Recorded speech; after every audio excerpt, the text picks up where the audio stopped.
तर रामराम मित्रांनो, आम्ही चाललो फिरायला. तर हे बघा आमची टीम कशी मस्ती करू लागली. इथं डरावर भाऊ बी म्हणले मला दाखवते, यायला दाखवलं आणि आम्ही निघालो उज्जैन मार्ग ओमकारेश्वरला आलो. इथं बाबा इथं नर्मदा नदीचं पाणी, इथं लाईव्ह दर्शन घेतलं ओमकारेश्वरचं आणि निघालो रांगेत आम्ही.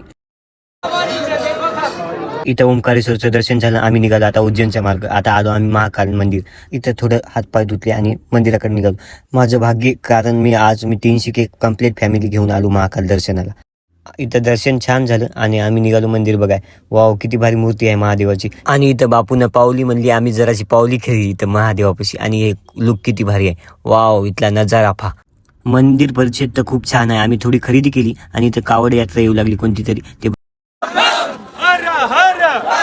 याने कॅमेरा एडोक हँडल केला आमच्या ब्लॉगचा. हे म्हणजे मला पण दाखविलं ते. आम्ही निघालो श्री काल भैरव मंदिराकडे निघालो आम्ही. इथं रिक्षावाल्या मामाला म्हणलो कॅमेऱ्यात बघा. आणि इथं गर्दी खूप होती. इथं 2 घंटे दर्शनाला जाऊ. इथं पण आपले फॉलोअर्स नाशिकचे भेटले, त्यांना पण घेतलं आणि इथं दर्शन झालं.